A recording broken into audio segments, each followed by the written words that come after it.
nome de Deus, está aberta a apresentação. A redatora para proceder à leitura da ata da sessão anterior.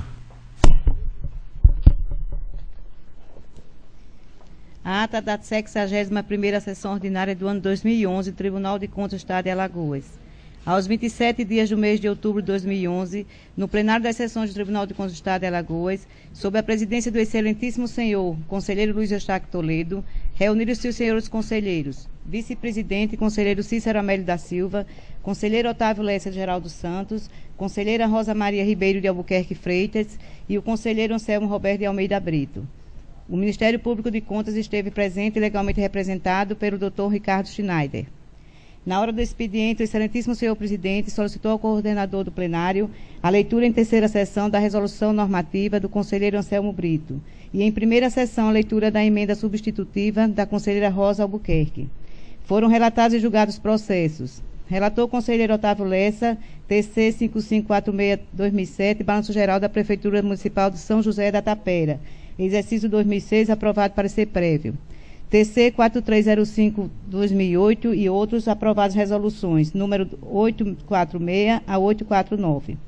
Relator o conselheiro Anselmo Brito, TC 10.392-2004 e TC 1547-2004. Aprovadas resoluções de número 850 e 851, respectivamente. O senhor conselheiro Cícero Amélio, mais uma vez, justificou a ausência de seus processos. Em seguida, a senhora conselheira Rosa Albuquerque pediu a palavra para fazer a leitura de uma redação feita pela estudante de uma escola pública do município de Maravilha, Alagoas. Uma das vencedoras do 7º concurso de redação Ler e Escrever é Preciso, do Instituto Ecofuturo, Micaele dos Santos Dantas, que consta na íntegra em ata. Fez suas considerações e elogios, pedindo ao pleno que comunicasse à diretora e à aluna seu registro como forma de homenageá-las, onde todos os conselheiros presentes concordaram associando-se ao seu voto, inclusive o Ministério Público. O excelentíssimo senhor presidente, juntamente com seus pares, acatou a proposta do conselheiro Otávio Lessa de transferir o feriado do dia do funcionário público, que seria na sexta-feira, dia 28, para a segunda. E, em decorrência do feriado de finados, dia 2, quarta-feira, só voltaria a expediente à casa na quinta-feira, compensando o dia de terça, acrescentando 1 hora a mais de trabalho nos 5 dias subsequentes. Não havendo mais quem quisesse fazer uso da palavra, o excelentíssimo senhor presidente, em nome de Deus, encerrou a presente sessão, convocando os conselheiros e o doutor Ministério Público de Contas para a próxima sessão, no horário regimental. Em discussão a ata. Em votação, conselheiro Isnaldo Bulhões, conselheiro Otávio Lessa, conselheira Rosa Albuquerque, conselheiro Cícero Amélio, conselheira Maria Cleide, conselheiro Anselmo Brito. Aprovado.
Está facultada a palavra às senhoras e senhores conselheiros. Gostaria de comunicar aos senhores conselheiros, às senhoras e senhores conselheiros, que os processos que hoje estavam em pauta ficará mantido para a próxima sessão que acontecerá na próxima terça-feira. Em nome de Deus, encerro a presente sessão e reabro a sessão especial com a finalidade de oferecer parecer prévio nas contas do governo do ano de 2009, cujo relator é o conselheiro Cícero Amélio. Com a palavra, o conselheiro Cícero Amélio na sessão especial para tal fim. Senhor presidente, senhoras conselheiras, senhores conselheiros, senhor representante do Ministério Público Especial. Quero pedir, senhor presidente, e aos senhores conselheiros a permissão para que possa ler a apresentação da prestação de contas do governo do Estado de Alagoas, exercício do ano de 2009, exercício financeiro do ano de 2009. Quero pedir para que eu possa ler a apresentação e ler também o parecer prévio, expressão da leitura de todo o processo, já que foi distribuído cópia anteriormente para que todos pudessem fazer a análise necessária ao processo TC 4.365/2010 e seus anexos.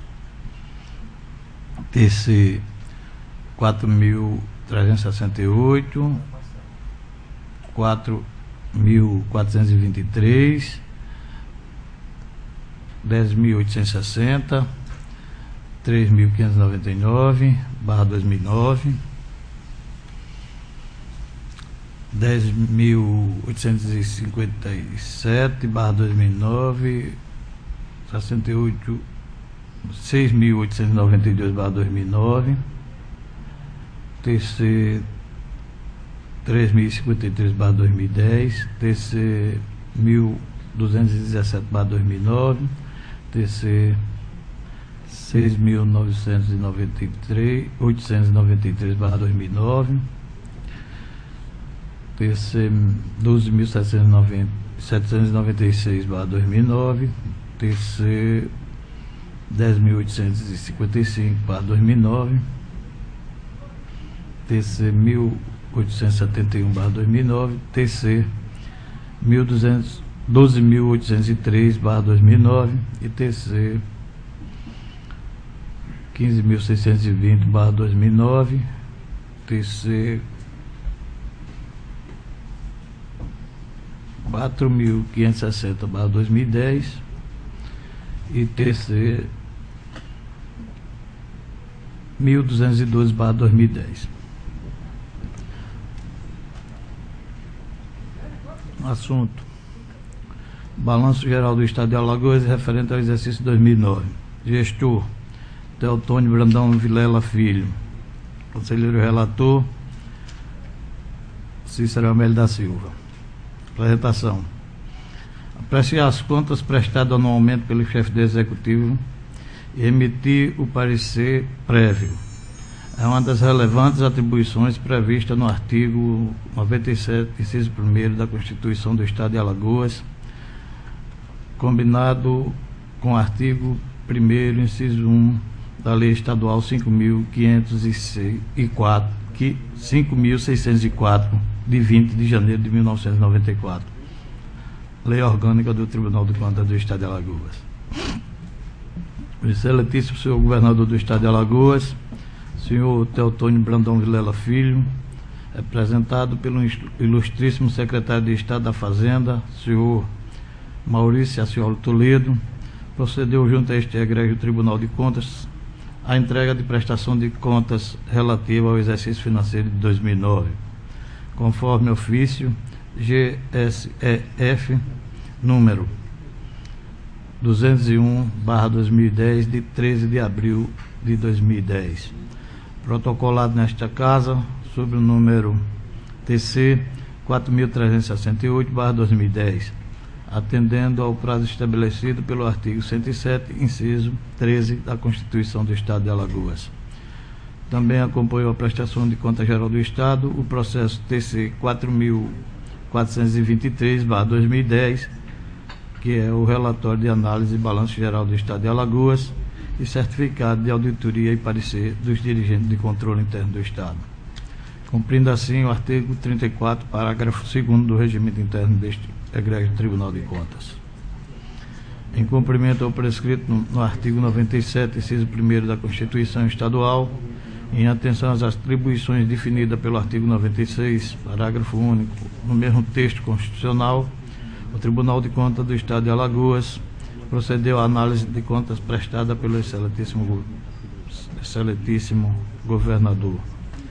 A análise foi efetuada sob a ótica estritamente técnica, sobre as peças contábeis que compõem o processo de prestação de conta geral, comparando aos resultados apurados aos previstos de forma a propiciar melhor entendimento quanto à gestão econômico-financeira e patrimonial do Estado de Alagoas. A análise abrange a verificação do cumprimento de normas e limites constitucionais, de aplicação dos recursos, do cumprimento dos limites das despesas previstas em lei, do cumprimento do dispositivo legal relativo à aplicação dos recursos em projetos e atividades específicas, bem como a análise de endividamento do Estado de Alagoas e das contas dos poderes e órgãos indicados no artigo 20 da Lei Complementar 101 de 2000, de 4 de maio de 2000. Verificando ainda os limites de despesas com pessoal, inscrição de despesa dos restos a pagar e a disponibilidade de caixa. O presente processo de prestação de contas do Estado de Alagoas tramitou nas diretorias técnicas e procuradoria jurídica deste egrégio tribunal, conforme determina o regimento interno. Em suma, tem o presente relatório a visão de mostrar de forma simples e objetiva o ocorrido no exercício de 2009 pelo Governo do Estado de Alagoas. Segundo a Lei Complementar número 101, de 4 de maio de 2000, em seu artigo 49, a prestação de contas do Governo do Estado de Alagoas, feita pelo Poder Executivo, deverá ficar disponível para consulta e apreciação dos cidadãos e instituições da sociedade durante todo o exercício no respectivo Poder Legislativo e no órgão técnico responsável pela elaboração.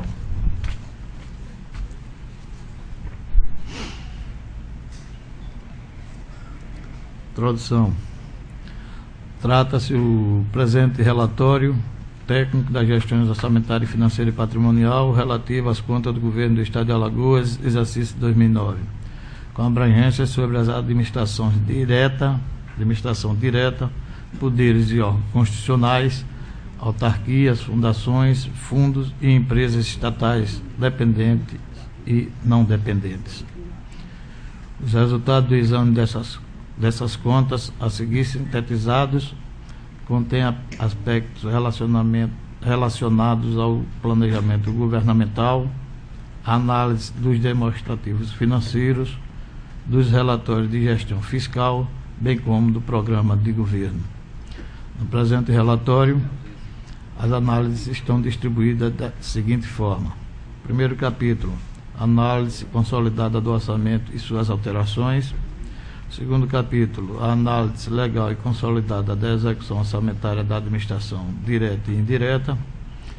Terceiro capítulo, capítulo 3, trata-se sobre a análise do balanço consolidado do Estado. Capítulo 4, faz a análise dos relatórios exigidos pela Lei de Responsabilidade Fiscal, bem como as demonstrações e aplicações dos limites constitucionais em educação e saúde. Capítulo 5. Considerações e conclusões e parecer prévio.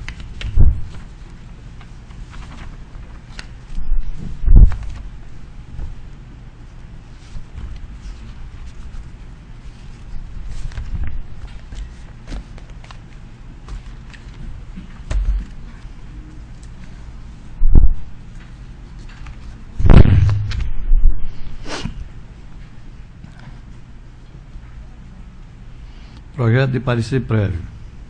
Tribunal de Contas do Estado de Alagoas, em cumprimento às suas prerrogativas determinadas pelo artigo 97, inciso 1º da Constituição Estadual, combinado com o artigo 1º, inciso da Lei inciso 1º da Lei Estadual 5.604/94, Lei Orgânica do Tribunal de Contas do Estado de Alagoas, em sessão especial realizada no dia 4 de outubro, no dia 4 de novembro de 2011, especificamente para apreciação do processo de prestação de contas geral, enviado pelo excelentíssimo senhor governador do Estado de Alagoas, senhor Deltônio Brandão Vilela Filho, referente ao exercício financeiro de 2009. Considerando que as contas referentes ao exercício de 2009 foram prestadas pelo governador do Estado de Alagoas dentro do prazo constitucional, considerando os relatórios apresentados pela Diretoria de Contabilidade Geral e pela Diretoria de Auditoria Geral do Estado de Alagoas, considerando que os anexos exigidos pela Lei Federal 4.320 de 64 estavam devidamente instruídos, considerando que as contas do Poder Executivo do Estado de Alagoas, constituídas de respectivos balanços gerais e da demonstração técnica de natureza contábil, inclui, além de suas próprias, a do Poder Legislativo, a do Poder Judiciário, bem como do Ministério Público e do Tribunal de Contas do Estado de Alagoas, de forma consolidada em cumprimento ao artigo 50 da Lei Complementar 101 de 2000. Considerando a minuciosa análise realizada pela auditoria deste Tribunal de Contas acerca da gestão orçamentária, patrimonial, financeira, havida no exercício de 2009, quanto à forma, no aspecto genérico, estão de acordo com os princípios e normas gerais de direito financeiro e de contabilidade pública. Lei Federal 4.320 de 64. E até de onde o exame pode ser realizado para emissão do parecer, representa adequadamente a posição financeira, orçamentária e patrimonial do Estado em 31 de dezembro de 2009, com ressalvas e recomendações contidas nesta decisão, considerando as informações complementares encaminhadas pelo Poder Executivo e órgão por solicitação do relator, considerando o cumprimento do percentual estipulado no artigo 212 da Constituição Federal, aplicando ao Estado de Alagoas o percentual de 25,74%, considerando o artigo 22 da Lei 11.494 de 2007, Lei de Criação do Fundeb, ou seja, das receitas transferidas pelo Fundeb, 60%, e destinada ao pagamento dos profissionais do Magistério da Educação Básica em efetivo exercício. O Estado de Alagoas aplicou no pagamento dos profissionais de magistério o montante de 330.616.813 reais e 86 centavos, representando um percentual de 92,59% dos valores recebidos a título de Fundeb. Considerando que o Estado de Alagoas aplicou no exercício em tela o percentual de 12,40% de sua receita resultante do imposto na área de saúde, cumprindo assim o preceito fixado no artigo 77, inciso 2º dos atos das disposições transitórias ADCCT da Constituição Federal. Considerando finalmente o parecer emitido pela auditoria deste egrégio Tribunal de Contas do Estado de Alagoas. O Tribunal de Contas do Estado de Alagoas, no uso de suas prerrogativas constitucionais, legais e espelhado nas informações contidas no processo TC 4.368, 2010, referente ao Balanço Geral do Estado de Alagoas, alusivo ao exercício financeiro de 2009, e tem como gestor o senhor Teotônio Brandão Vilela Filho, que o mesmo reúne condições de parecer prévio favorável à sua aprovação, com ressalvas e recomendações abaixo, quando do julgamento de contas pela Augusta Casa da Assembleia Legislativa. Assembleia Legislativa do Estado de Alagoas. Primeiro, ressalvas. 1.1. Nativos da educação, inativos da educação considerados um gasto mínimo. Inclusão dos gastos com inativos na educação para efeito de cálculo de percentual no mínimo de 25% da receita resultante do imposto, de impostos a ser aplicado na manutenção e desenvolvimento do ensino, nos termos do artigo 202 da Constituição Federal. 1.2. Inativos da saúde considerados no gasto mínimo. Inclusão dos gastos com inativos de saúde para efeito de cálculos do percentual mínimo de 12% das receitas, produtos de impostos a ser aplicado em ações e serviços públicos de saúde, nos termos do artigo 77 do ato das disposições transitórias. 2.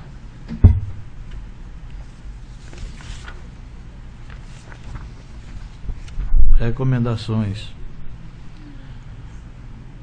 2.1. Que conste no balanço geral do Estado, a administração referente aos valores do orçamento fiscal, da Seguridade Social, bem como os de investimento, com informações que permitam caracterizá-los. 2.2. Que a prestação de contas, ao ser enviada a este Tribunal de Contas, já vem acompanhada de relatório da auditoria emitido pela Controladoria Geral do Estado, bem como de parecer e do certificado de auditoria devidamente assinado pelas autoridades competentes.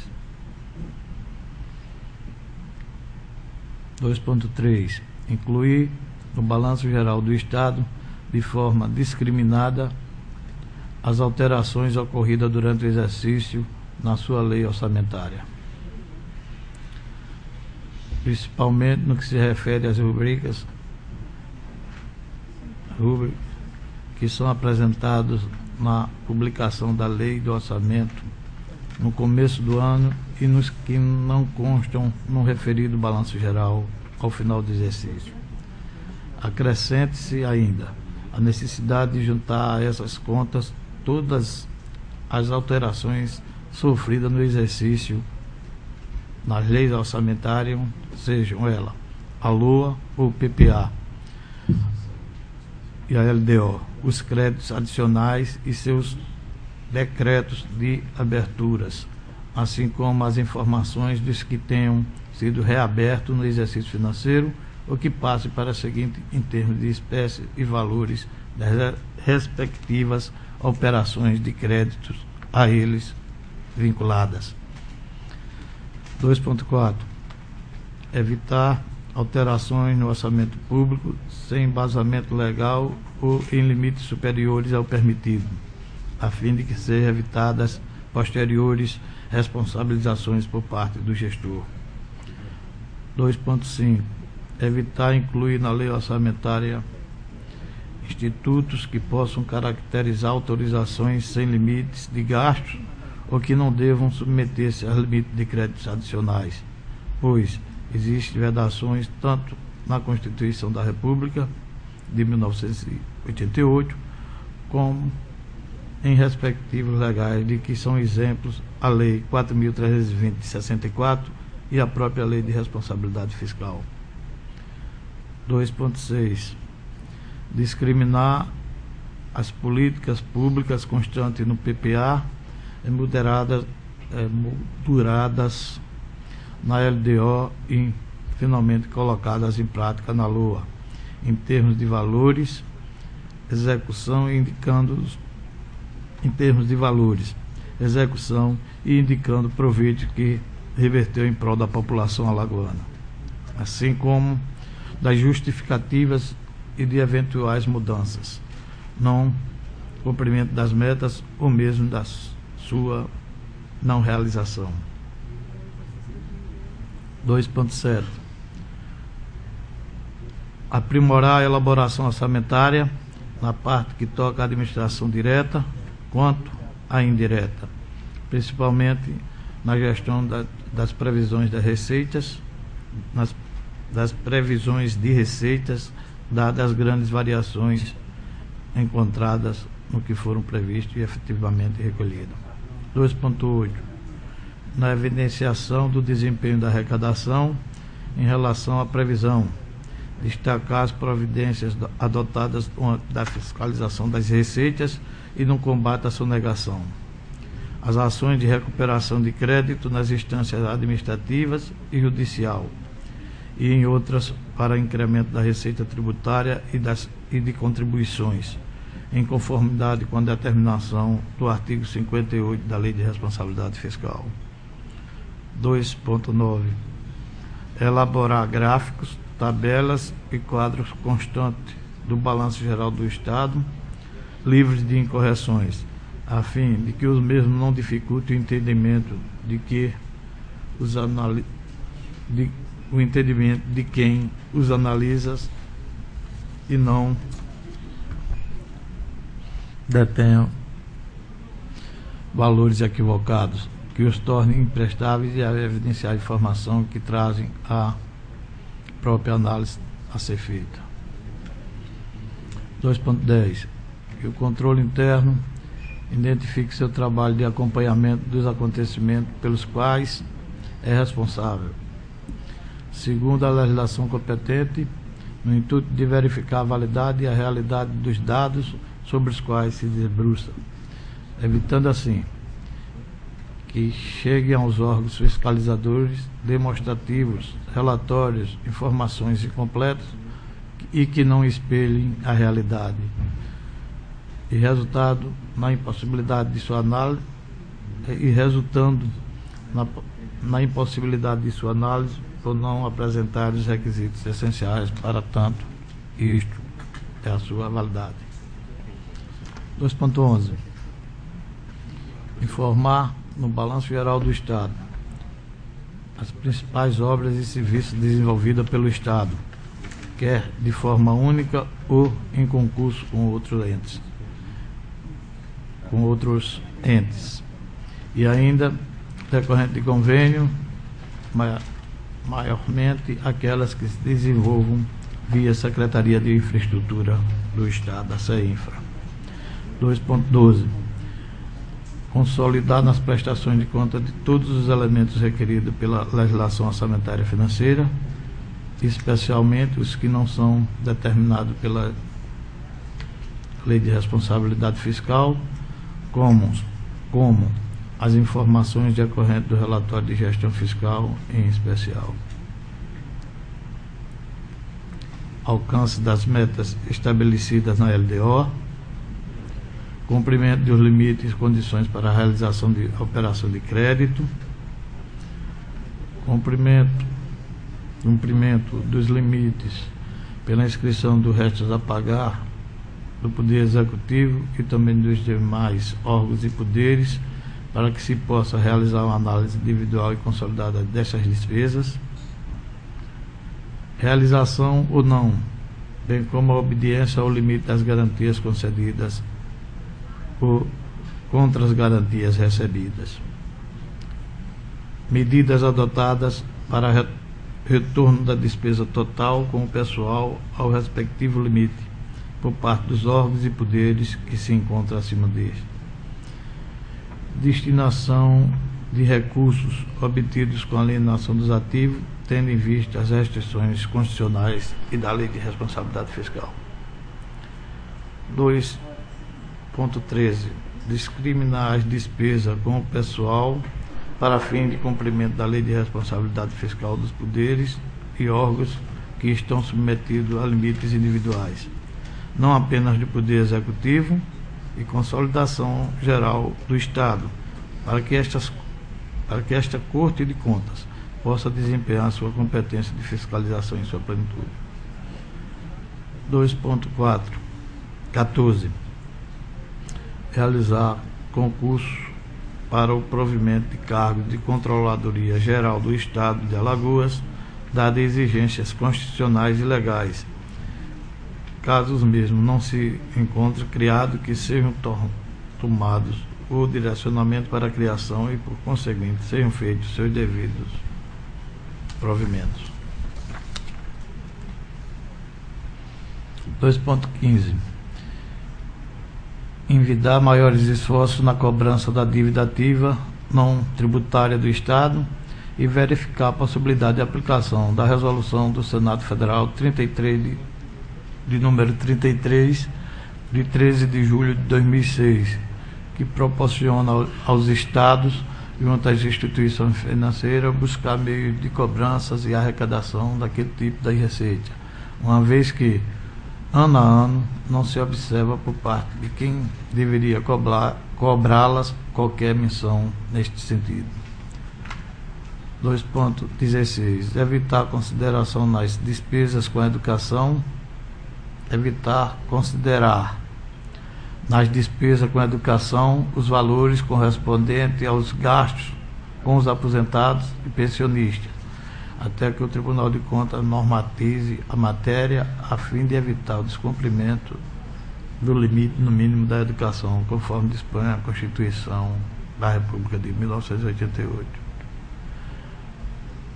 2.17. Somar o valor do Fundo de Combate à Pobreza, FECOP, no montante da receita a ser considerada com base do cálculo para o limite mínimo constitucional da aplicação da educação. 2.18.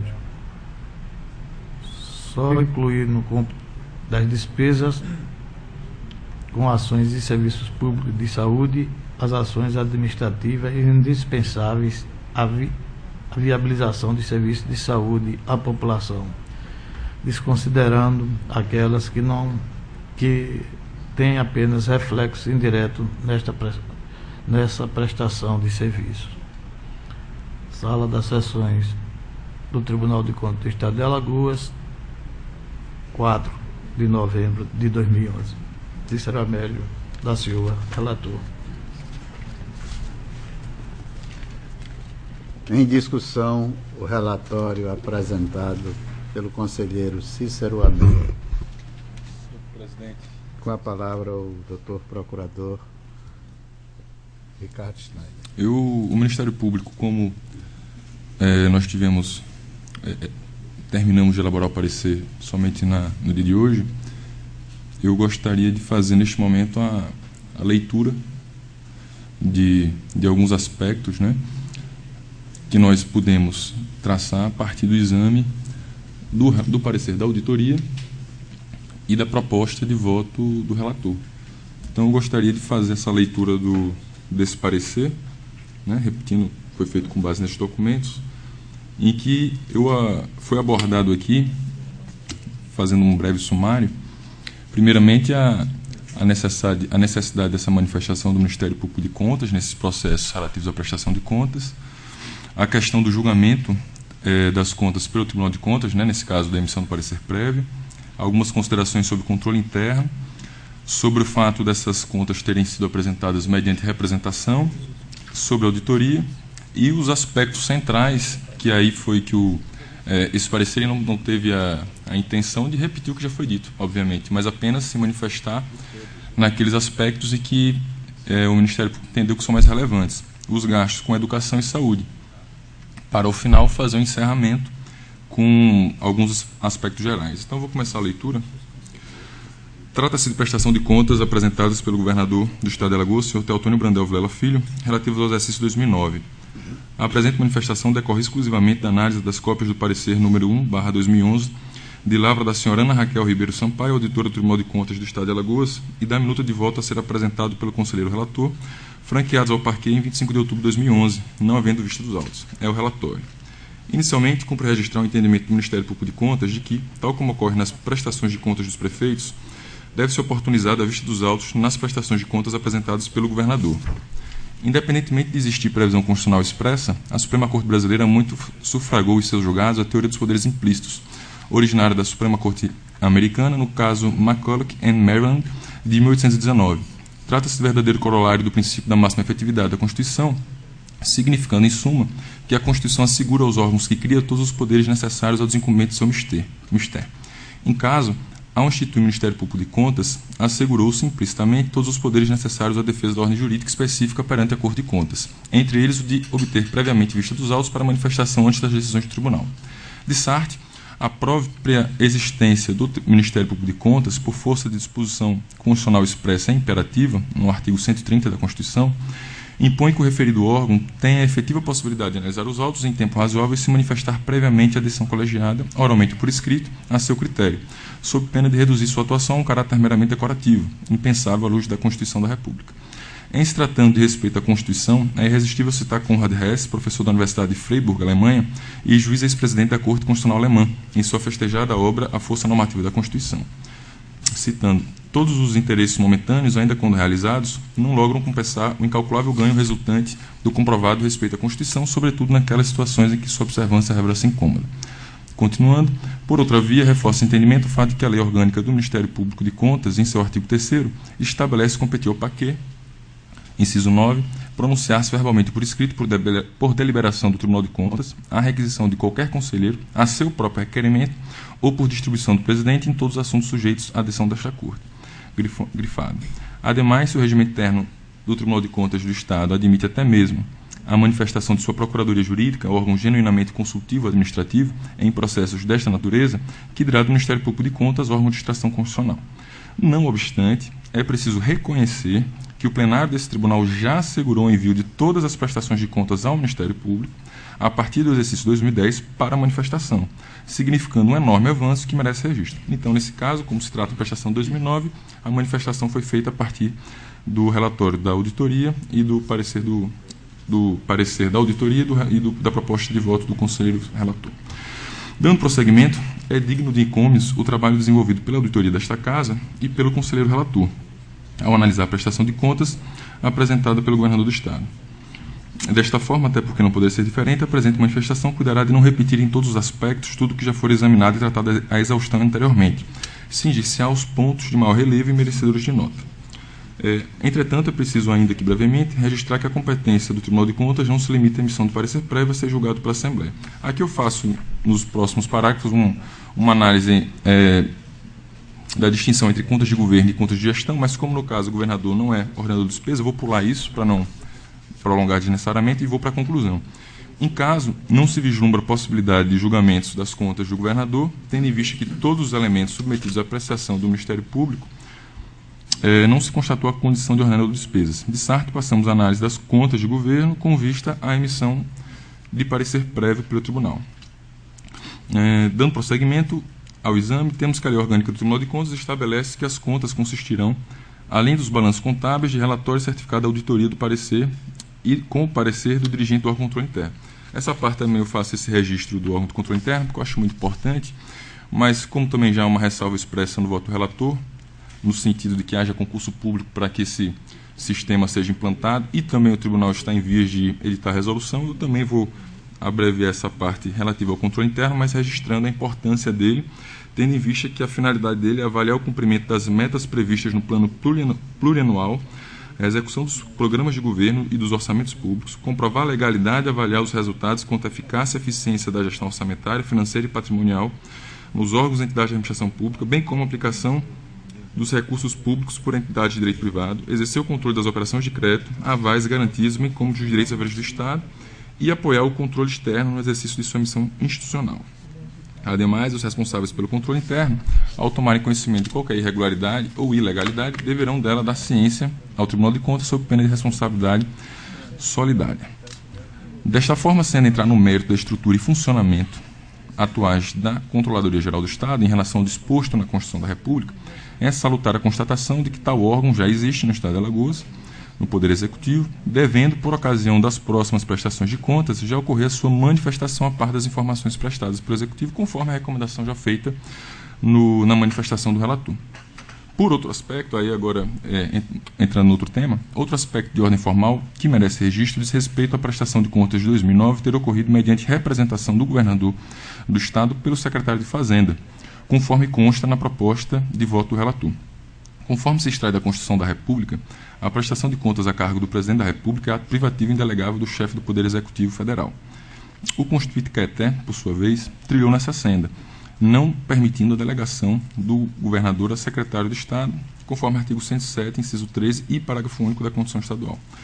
Do exposto é necessário que, nas próximas prestações de contas, seja devidamente observado o disposto no texto constitucional, de modo que as contas sejam prestadas diretamente pelo próprio chefe do Poder Executivo, sem intermediação. Até porque as contas não são do governo, mas são do governador, da pessoa do governador, não sendo, nesse caso, possível a delegação. Outro aspecto louvável diz respeito ao atendimento do disposto no regimento interno desta Corte, que, além de expressar a indispensabilidade dos relatórios certificado de parecer da Controladoria Geral, estabelece a necessidade de existir parecer da auditoria. Aí também eu vou passar adiante, porque já houve o parecer da auditoria, e que muito bem, por sinal, muito bem elaborado. Superados esses primeiros aspectos, passo a análise do teor da prestação de contas apresentada a partir, repita-se, dos elementos presentes no relatório da auditoria e na proposta de voto do relator. As contas apresentadas referem-se ao exercício de 2009, quando se aprofundaram os efeitos da conhecida crise econômica mundial que se instalou no sistema financeiro, conhecida também como crise dos subprimes. Em decorrência da globalização dos mercados, realidade já sedimentada nestes tempos, os efeitos da crise foram sentidos no nosso país, cujo governo federal fora compelido a adotar medidas para diminuir os efeitos negativos que a recessão poderia acarretar para a economia interna. Um dos efeitos gerados foi a retração do PIB brasileiro, conforme declaração da Secretaria do Tesouro Nacional por meio de nota de esclarecimento, divulgada em janeiro de 2010. Aí eu transcrevo o trecho dessa nota. Em seguida, para contornar a crise, algumas medidas foram adotadas, dentre elas justamente a redução de alíquotas de tributos federais, cuja arrecadação compõe, em parte, o Fundo de Participação dos Estados, do qual nosso Estado é excessiva e infelizmente dependente. Por tais razões, a arrecadação de 2009 ficou bastante aquém dos valores que se almejava arrecadar, diferença de 21,62% em relação ao previsto, embora a receita total tenha sido superior à arrecadada em 2008, na monta de 9,88%. A receita corrente líquida também experimentou retração, na ordem de 2,52%. Todos esses fatores devem ser levados em consideração por este tribunal, até porque essas questões econômicas elas influenciam sobremaneira a gestão e o Tribunal de Contas não pode se furtar também a considerar isso, só pesar. No relatório número 1/2011 de Lavra da Auditoria, manifestou-se também pela aprovação das contas com 2 ressalvas, sendo apresentadas, igualmente, 18 recomendações ao chefe do Poder Executivo. Tais recomendações representam irregularidades detectadas pelo órgão técnico do Tribunal de Contas, acolhidas em grande parte no voto do relator.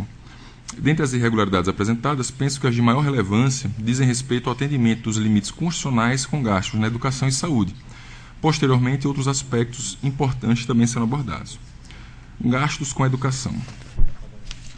O texto constitucional estabelece que os estados deverão aplicar no mínimo 25% da receita resultante de impostos, compreendida proveniente de transferências, RLIT, na manutenção e desenvolvimento do ensino, MDE, descontada a parcela da arrecadação de impostos transferida aos municípios.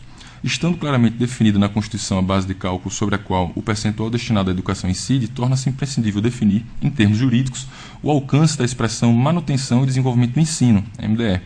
A partir daí será possível verificar se o Estado de Alagoas atendeu em 2009 o Comando Constitucional, destinando o mínimo de gastos em MDE, manutenção e desenvolvimento do ensino. A importância dessa análise se deve ao fato de que os limites constitucionais mínimos com a educação e saúde correspondem ao que Ponte de Miranda denomina de princípios constitucionais sensíveis, os quais, em caso de descumprimento, autorizam a intervenção federal da União no Estado, nos termos do artigo 34, inciso 7, a linha E, da Constituição da República.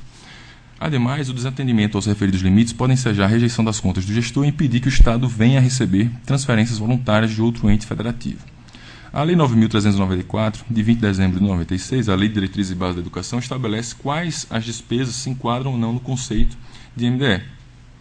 E aí eu transcrevo os artigos 70 e 71, também não vou citar para não prolongar muito. Prosseguindo, além desses dispositivos que servem de norte para saber se o artigo 212 foi respeitado, é necessário se manifestar acerca da questão aparentemente controvertida, que diz respeito à possibilidade de se contabilizar gastos com servidores inativos para fins de atendimento ao limite constitucional de gastos com manutenção e desenvolvimento do ensino.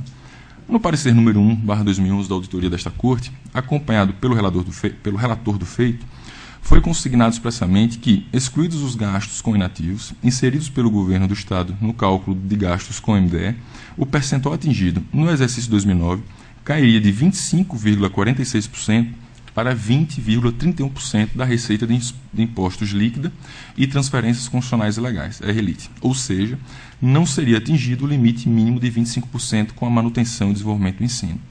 A auditoria dessa Corte de Contas reconhece ainda que a Secretaria do Tesouro Nacional não admite em seu manual técnico de demonstrativos fiscais, utilizado obrigatoriamente pela União, Distrito Federal, Estados e Municípios na elaboração da prestação de contas, a contabilização dos gastos com inativos.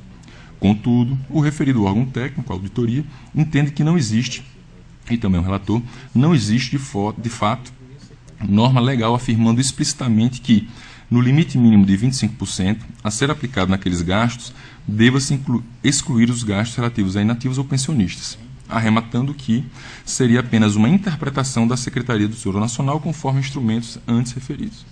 Neste aspecto, o Ministério Público de Contas diverge do entendimento sustentado pela auditoria.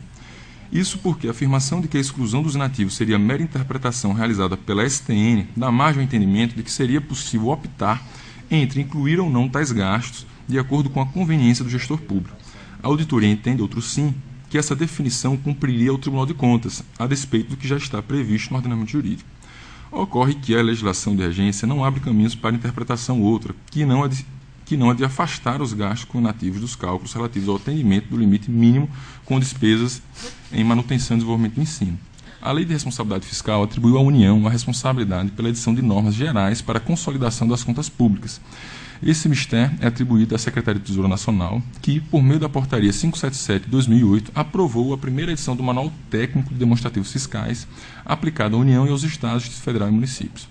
A ideia é, naturalmente, a de uniformizar em todo o território nacional as regras relativas à consolidação das contas públicas, de modo que não haja disparidade entre os diversos entes federativos.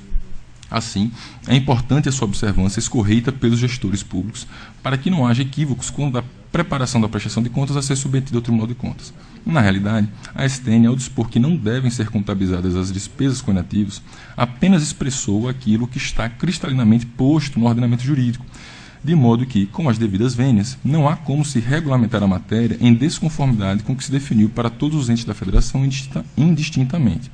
A fundamentação jurídica utilizada pela STN é escorreita e merece guarida por essa Corte de Contas, conforme está devidamente assentado no referido manual que transcrevo no que importa.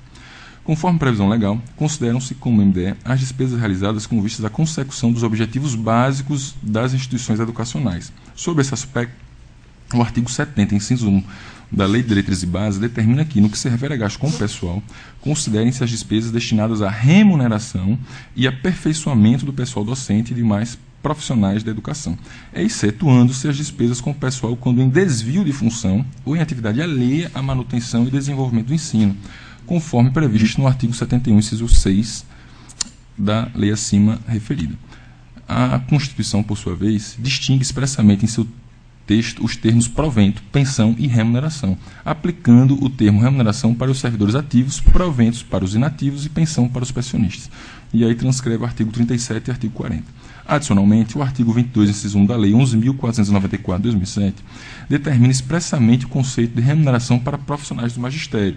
E aí o artigo diz no inciso 1, remuneração, o total de pagamentos devidos aos profissionais do magistério da educação em decorrência do efetivo exercício em cargo, emprego ou função, integrantes da estrutura quadro ou tabela de servidores do Estado, Distrito Federal ou município, conforme o caso, inclusive os encargos sociais incidentes.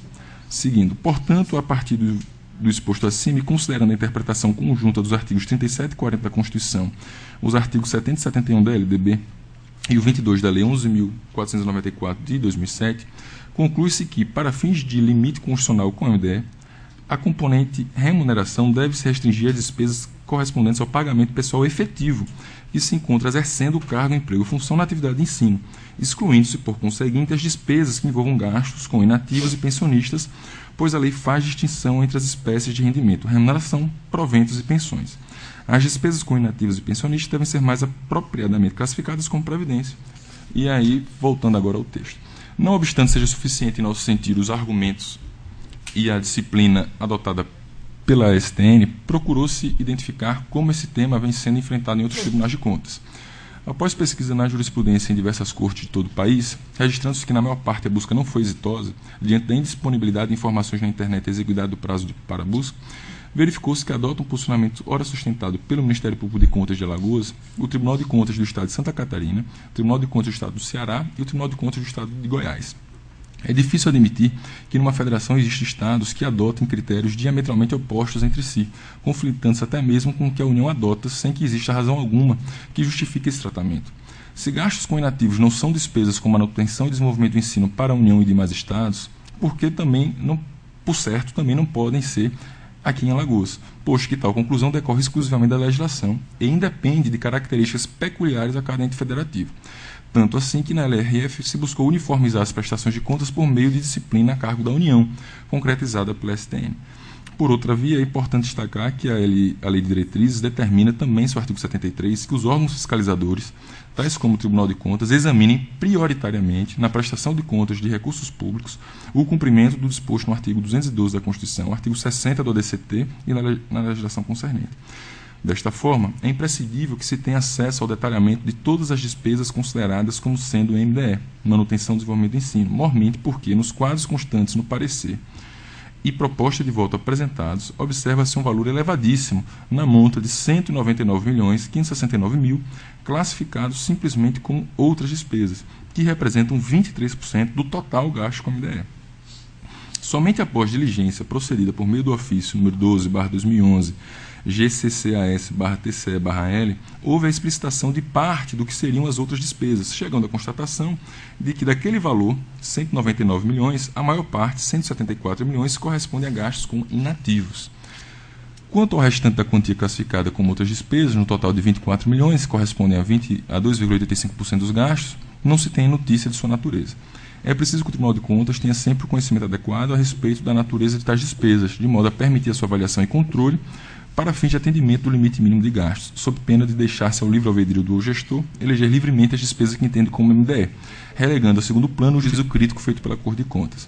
Em conclusão, no tocante aos gastos com a educação, o Ministério Público de Contas entende que, à luz do texto constitucional e da legislação de regência, as despesas com inativos não podem ser contabilizadas como gastos em manutenção e desenvolvimento do ensino, para fins de atendimento ao limite mínimo estabelecido no artigo 212 da Constituição da República. Por conseguinte, diante das informações apreendidas a partir do parecer número 1/2011 da auditoria e da proposta de voto do relator, é inexorável a conclusão de que, no exercício 2009, o Estado de Alagoas não cumpriu o patamar mínimo de 25% de gastos na manutenção e desenvolvimento do ensino, alcançando apenas 20,31% da receita líquida de impostos e transferências.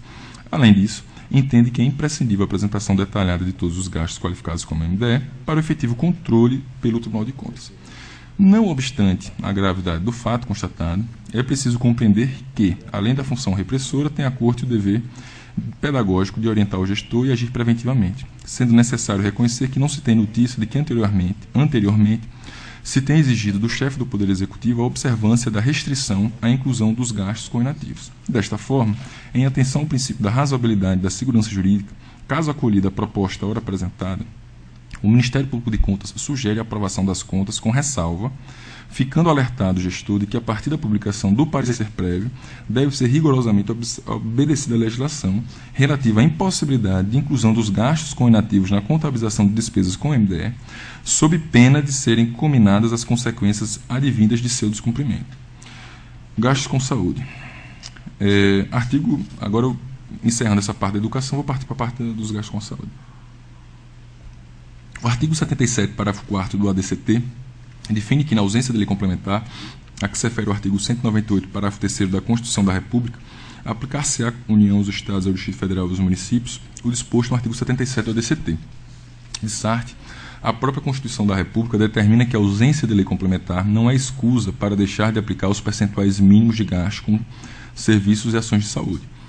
No caso dos estados, corresponde a 12% do produto da arrecadação dos impostos a que se refere o artigo 156 e dos recursos que tratam os artigos 158 e 159 da Constituição.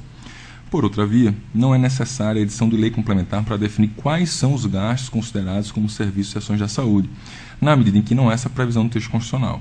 Além disso, seria interpretação contraditória com a própria previsão do artigo 77, parágrafo 4º do ADCT, que, repita-se, determina a aplicação do limite mínimo independentemente da existência de lei complementar. Não havendo dúvida de que há obrigatoriedade de se atender ao percentual mínimo de gastos com a saúde, cumpre perquirir na legislação pertinente o que se considera como ações e serviços de saúde. Por certo, deve-se iniciar a interpretação a partir da Constituição, que dispõe, eu transcrevo o artigo 196 e 197 da Constituição. Percebe-se, portanto, que o Constituinte atribuiu ao legislador a definição das ações e serviços públicos de saúde por meio de lei ordinária, a partir dos parâmetros definidos na Constituição da República, quais sejam políticas sociais e econômicas que visem a redução do risco de doença e de outros agravos e ao acesso universal e igualitário às ações e serviços para sua promoção, proteção e recuperação. A primeira fonte legal sobre o tema que merece ser analisada é a Lei nº 8.080, de 90, que dispõe sobre as condições para a promoção, proteção e recuperação da saúde e a organização e funcionamento dos serviços correspondentes. Essa lei instituiu o Sistema Único de Saúde, SUS, estabelecendo critérios importantes para a definição das ações e serviços de saúde desempenhados pelos entes da Federação. E, em seguida, eu transcrevo os dispositivos dessa lei, que são vários, que tratam sobre esses critérios para se definir o que são esses serviços de saúde. No trato da referida matéria, temos ainda a Lei 8.142, de 90, que dispõe sobre as transferências intergovernamentais de recursos financeiros na área da saúde. Esse texto legal é deveras importante também, pois trata especificamente das transferências de recursos financeiros, conferindo ao Ministério da Saúde, mediante portaria do Ministro de Estado, autorização para estabelecer condições para a aplicação da referida lei. E aí eu transcrevo o dispositivo. Nesse contexto, o Ministério da Saúde editou a portaria número 2047/2002, que estabeleceu as diretrizes operacionais para a aplicação, e aí eu também transcrevo na portaria esses dispositivos. Além disso, ficou estabelecido no ADCT que os recursos dos estados, federal e municípios em relação a ações e serviços de saúde serão aplicados por meio de fundo de saúde, que será acompanhado e fiscalizado pelo Conselho de Saúde. E aí eu também transcrevo a Resolução 322 de 2003 do Conselho Nacional de Saúde, naquilo em que ela traz com relação àquelas despesas que podem ou não ser incluídas como despesas na saúde. Diversos tribunais de contas, desempenhando seu papel orientador e pedagógico, reforçaram a obrigatoriedade de se fazer cumprir a legislação acima citada, explicitando para os judicionados quais são os gastos considerados como serviços e ações de saúde nos termos anteriormente apresentados, tais como Tribunal de Contas do Estado de São Paulo, Tribunal de Contas do Estado de Minas, Tribunal de Contas dos Municípios do Estado da Bahia, Tribunal de Contas dos Municípios do Estado do Ceará, Tribunal de Contas do Estado do Espírito Santo e do Estado do Piauí. Visto isso, constata-se que o parecer número 1/2011 da auditoria está em consonância com tudo que for exposto, por excluir da contabilização dos gastos relativos a serviços e ações de saúde, para fins de atendimento do limite mínimo de 12%, aqueles financiados por outras fontes que não as previstas no artigo 198, parágrafo 2º, inciso 2 da Constituição, por excluir os relativos a pagamento de inativos e pensionistas, por excluir os serviços de saúde ofertados à clientela fechada e também por excluir os não relacionados diretamente a ações e serviços de saúde, conforme preceitua a 7ª diretriz, incisos 1, 2, 7 e 8, da Resolução número 322/2003 do Conselho Nacional de Saúde, acima transcrita. Dessa arte está correta, no ponto de vista do Ministério Público, a revisão do percentual de gastos com saúde de 12,09% da receita líquida para 12,09% em vez dos 12,24% apresentados pelo Estado. Então houve uma pequena alteração, conforme a auditoria, que o Ministério Público de Contas entende que está correta, mas não implica em descumprimento, tendo em vista que o mínimo é de 12%.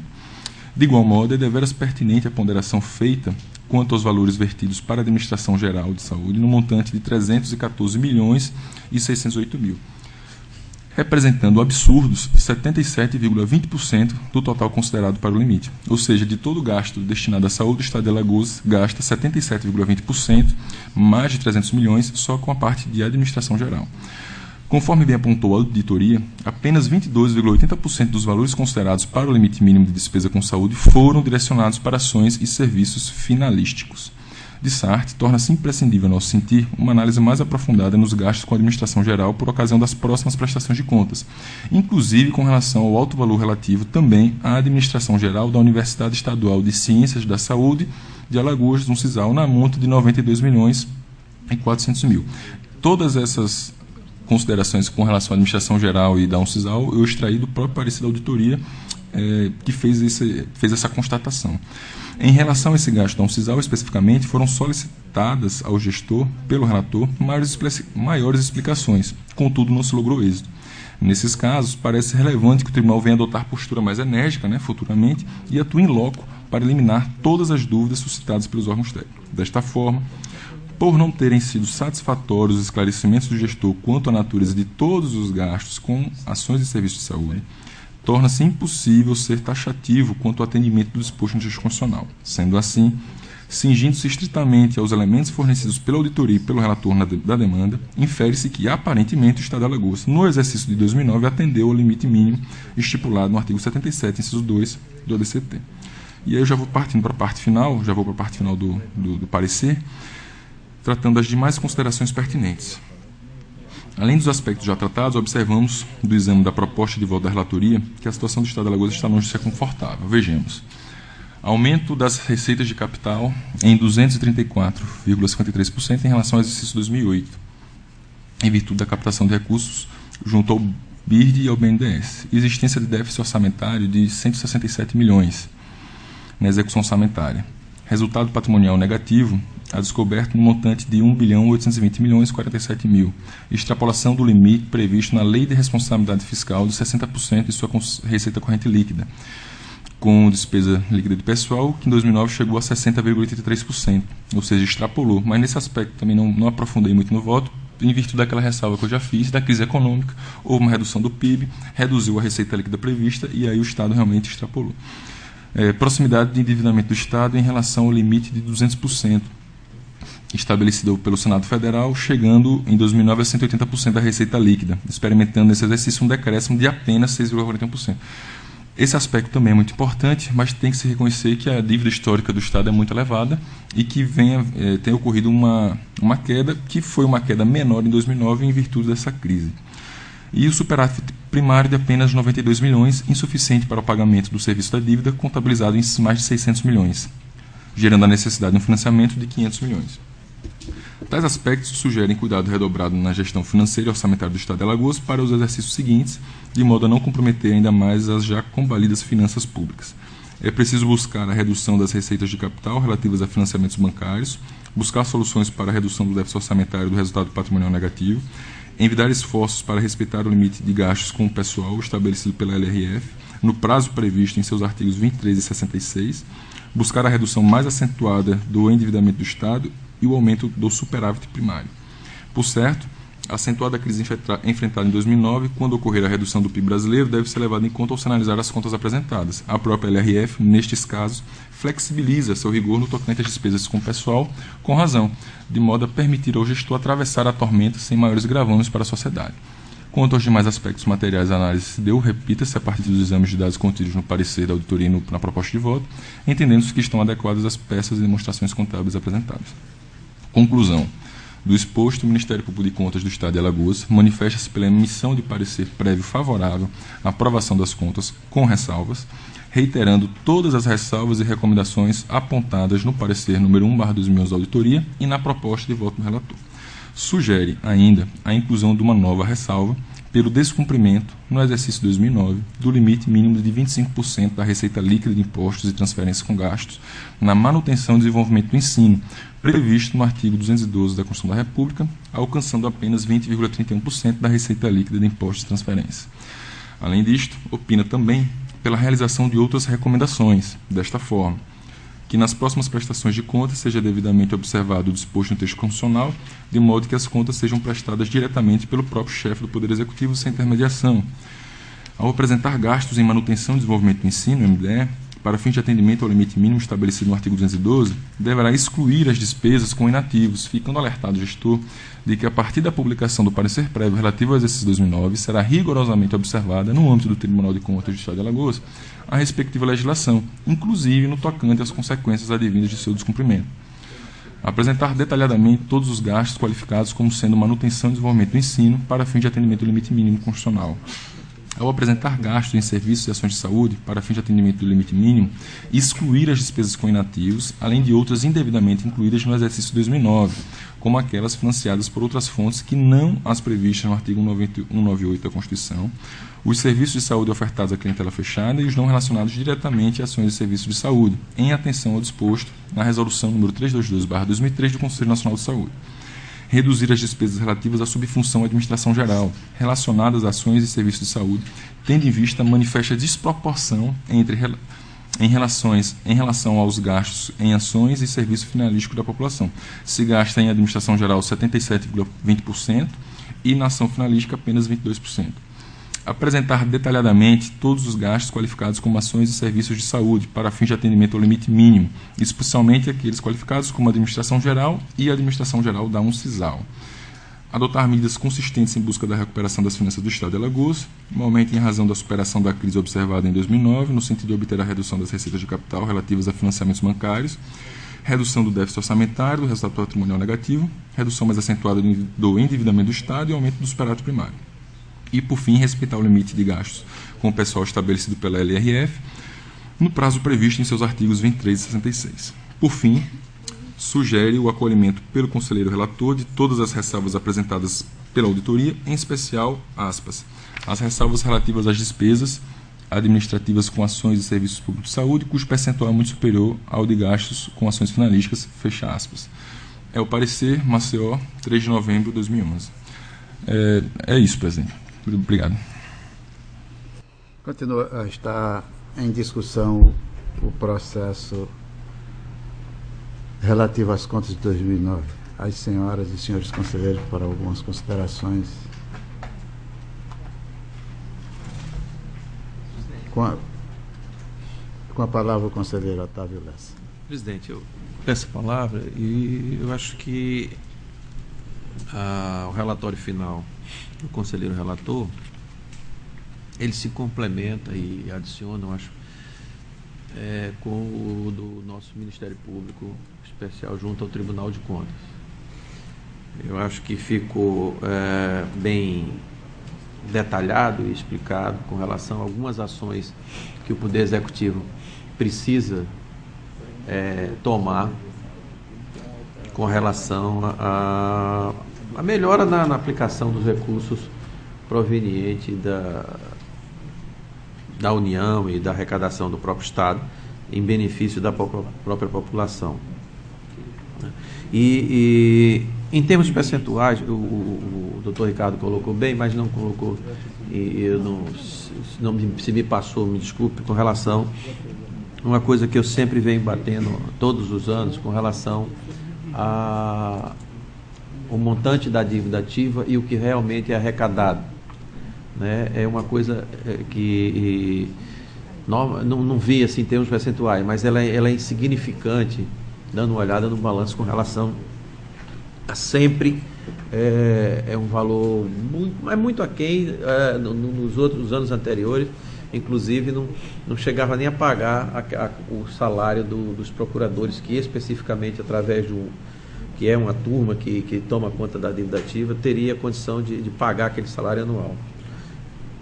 Continuo mantendo a minha linha de raciocínio com relação a que deve se pensar numa forma mais eficiente de buscar esses recursos. Eu sei que existe uma legislação que diz que a Procuradoria é a responsável por entrar com as ações e buscar aqueles recursos que estão ali devido à instituição, ao Estado, mas ela, no decorrer dos anos, ela vem se mostrando ineficiente, ela vem se mostrando muito aquém de uma realidade até trabalhada. É muito pequeno o valor, é pequeno demais o valor. Então eu queria só enfatizar isso, até porque eu sei que todos os anos eu faço questão de colocar isso. Verifiquei também aqui que houve já observância com relação à transferência que estava alocada na CEPAL com relação aos recursos provenientes do Centro de Convenções. e me parece que foi colocado já à disposição do Fundo de Turismo 1.800.000 e qualquer coisa, que esse fundo é exatamente no sentido de manutenção, para que o Estado tenha esse equipamento tão importante para o desenvolvimento do turismo na época de baixa estação. Então, eu acho que agora foi cumprido, pelo menos está aqui, foi cumprido o decreto governamental que não vinha sendo cumprido há vários anos. Então, de modo que eu concordo com tudo que foi dito, fazendo essas observações e, obviamente, concordando também com as ressalvas, que eu acho que é a possibilidade que tem do gestor tomar conhecimento e daí tomar as providências necessárias para corrigi-las e dar continuidade, estar dentro da legalidade e, ao mesmo tempo, tendo melhor aproveitamento daqueles recursos. Principalmente quando foi colocado, não tinha observado esse percentual de 70% para a administração e você ter 30% no gasto com relação à saúde é realmente uma distorção. É só isso, presidente. Com a palavra o conselheiro Anselmo Brito. Senhor presidente, senhoras conselheiras, senhores conselheiros, ilustre membro do Ministério Público de Contas.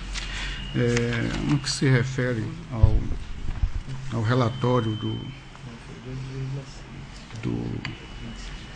ilustre conselheiro Cícero Amélio, assim como ao parecer da auditoria, quanto à questão especialmente do percentual da educação, a necessidade do Tribunal de Contas normatizar.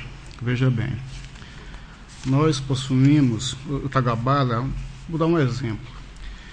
Realmente a STN, quando verifica que os tribunais de contas eles não ocupam aquele lugar que eles deveriam ocupar, ela, em regra, vai e normatiza.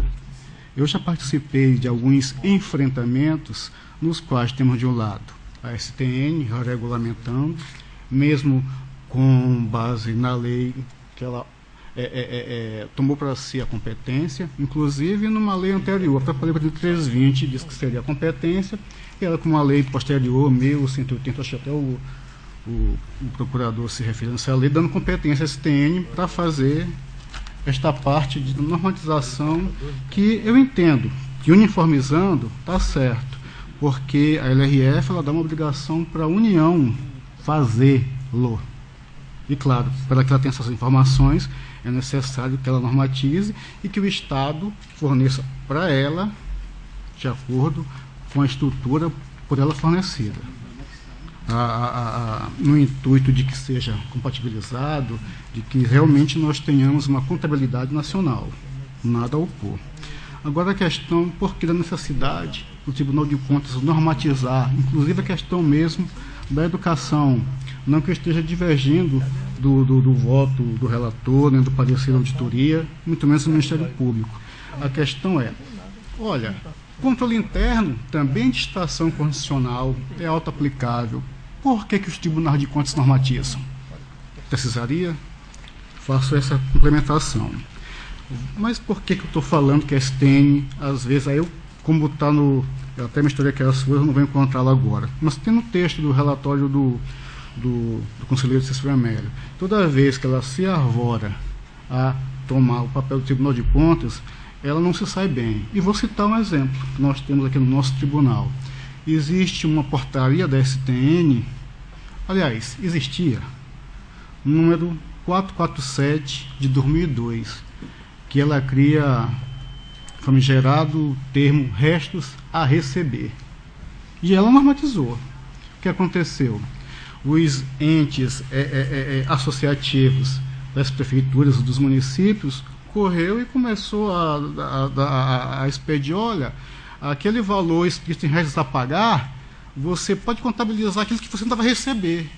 Ou seja, com base na própria LRF, ela mesma contraria a LRF quando diz disponibilidades. É aquilo que eu tenho hoje, não é aquilo que eu vou receber no futuro. É um caso. Tanto é assim que eu sei aqui, porque se você vai na internet, você acha essa portaria, mas se você pesquisar no site da STN, ela não existe. Foi revogada. Inclusive, o próprio Tribunal de Contas tem jurisprudência de 2006 impedindo que se aplique esta resolução para os seus jurisdicionados, da lavra do ilustre conselheiro José Alfredo. Então, neste espaço que eu acho que o tribunal, se tem a competência, deve tomá-la para si e deve fazer, inclusive, normatizando a questão dos gastos com a educação, ainda que seja concordando com a interpretação dada pela STN nesse caso. Assim como o Ministério Público falou, que ele pesquisou, pode até aqui me relembrar alguma coisa, refrescar a memória, a questão que fez uma pesquisa no site dos tribunais e parece que encontrou essa regulamentação em alguns. Parece-me que é isso. Excelência, por favor.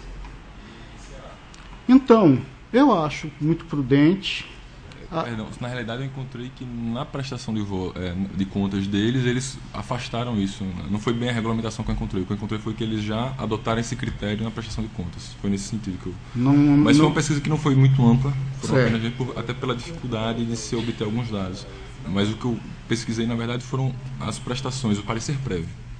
E findando o assunto, a questão, como o tribunal também normatizou a questão da saúde, que também eu concordo, seria de aplicação direta e imediata, não precisaria fazer essa regulamentação, mas então se fez, até para criarmos vamos dizer, uma constância no nosso procedimento, eu entenderia, como consta do voto do relator, que o tribunal deveria fazer essa normatização, inclusive com relação à saúde.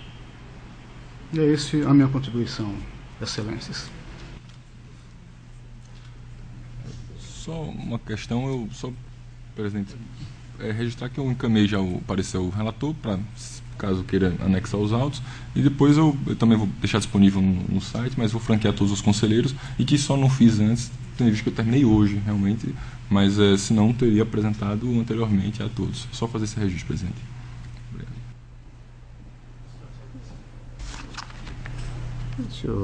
Excelente, senhor conselheiro. Eu acho muito pertinente o que Vossa Excelência falou, não só isso. Estamos já com uma minuta da lei orgânica do Tribunal para ser encaminhada à Assembleia Legislativa. Gostaria, desde já, de acatar a sugestão de Vossa Excelência, já que é por lei, essa outra lei poderá revogar a anterior, que é da STN, onde já será incluso na nossa lei orgânica que solicita a Vossa Excelência, já que encaminha isso aí, já aceita, para que encaminhemos na próxima semana na Assembleia Legislativa a nossa lei orgânica. Peço já mais uma vez às senhoras e senhores conselheiros mais sugestão para que seja encaminhado o mais rápido possível à Assembleia Legislativa a nossa lei orgânica para ser apreciada, votada pela Assembleia Legislativa. Continua facultada a palavra às senhoras e senhores conselheiros.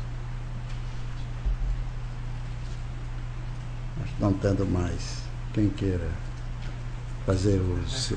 Com a palavra o conselheiro Sinaldo Bulhões. Em que o nosso gabinete recebeu em tempo hábil, muito hábil, sinal, o relatório do eminente conselheiro relator. E procedeu algumas sugestões que foram de pronto atendidas pelo conselheiro e existia algum problema em termos de digitação. Isso a assessoria acolheu, o conselheiro também, por isso que nós estamos aqui apenas para ouvir a leitura do parecer do eminente procurador-chefe do Ministério Público de Contas, o conselheiro Otávio Lessa, o conselheiro Anselmo Brito, que vem justamente, se reporta ao ano de 2002, a famosa portaria da Secretaria do Tesouro Nacional, em que tentou normatizar o restos a pagar, e que o interessante é o tipo da coisa. Ele fez a citação do de revogação, não foi encontrada a revogação, simplesmente a portaria, se eu não me engano, 442, não é isso? 447 de 2002. Vossa Excelência, não sei se pesquisou e encontrou, porque ela sumiu assim do site da STN e ninguém nunca mais encontrou. Aí encontrou. Foi uma revogação diferente, eu acho que foi onde justamente ela tentou legislar onde não cabia. Nós fizemos também aqui uma sugestão, encaminhamos uma sugestão que foi acatada pelo eminente relator no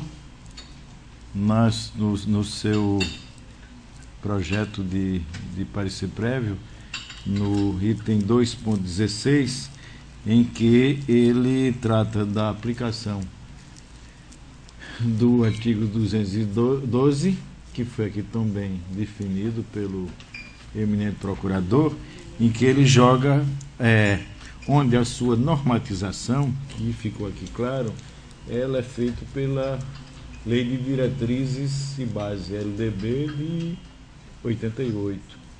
E o conselheiro relator ficou aqui até de fazer uma ressalva aqui, de na publicação suprimir onde ele diz que o tribunal normatizaria